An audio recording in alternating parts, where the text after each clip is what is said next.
দর্শক, মহালয়ার সর্বশেষ খবর জানাতে লক্ষ্মীপুর থেকে সরাসরি যুক্ত হচ্ছেন সহকর্মী পলাশ সাহা। পলাশ, মহালয়ার সার্বিক পরিস্থিতি সম্পর্কে আমাদের জানাবেন। সিনথিয়া যেমনটি জানাচ্ছিলেন, দরজায় কড়া নাড়ছে সনাতন ধর্মাবলম্বীদের সবচেয়ে যে বড় উৎসব শারদীয় দুর্গাপুজো। আজকে শুভ মহালয়ার মধ্য দিয়ে যে পুজোর যে মূল আনুষ্ঠানিকতা সেটি শুরু হয়েছে।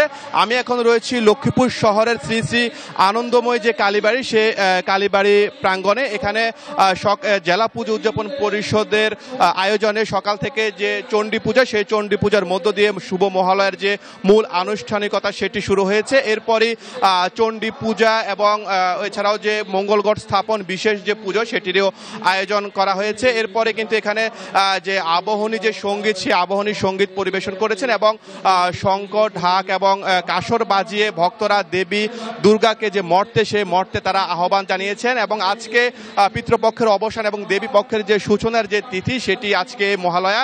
এবং এই মহালয়ার যে অনুষ্ঠানটি লক্ষ্মীপুরে অনুষ্ঠিত হচ্ছে, এটি পরিদর্শনে এসেছেন লক্ষ্মীপুরের যে জেলা প্রশাসক রাজীব কুমার সরকার এবং পুলিশ সুপার আক্তার হোসেন। তারা এই মহালয়ার যে প্রোগ্রামটি তারা এই মুহূর্তে পরিদর্শনে এসেছেন। এবং লক্ষ্মীপুর জেলায় মোট 78টি পূজা মণ্ডপে এই বছর যে দুর্গাপূজা সেটি অনুষ্ঠিত হবে। এবং দুর্গাপূজাকে কিন্তু ঘিরে লক্ষ্মীপুরের যে ভক্তরা রয়েছেন তাদের মধ্যে যে উৎসবের যে আমেজ সেটি বিরাজ করছে। এবং পুজোকে ঘিরে কিন্তু জেলা প্রশাসন এবং জেলা পুলিশ সুপারের পক্ষ থেকে দফায় দফায় পুজোর যে মণ্ডপে যে দায়িত্বরত যারা রয়েছেন তাদের সাথে বৈঠক করা হয়েছে। এবং পূজাকে সুষ্ঠু, সুন্দর এবং নির্বিঘ্নে সম্পন্ন করতে জেলা প্রশাসন এবং পুলিশ সুপারের যে কার্যালয়ের পক্ষ থেকে সব ধরনের প্রস্তুতি নেওয়া হয়েছে। সিনথিয়া,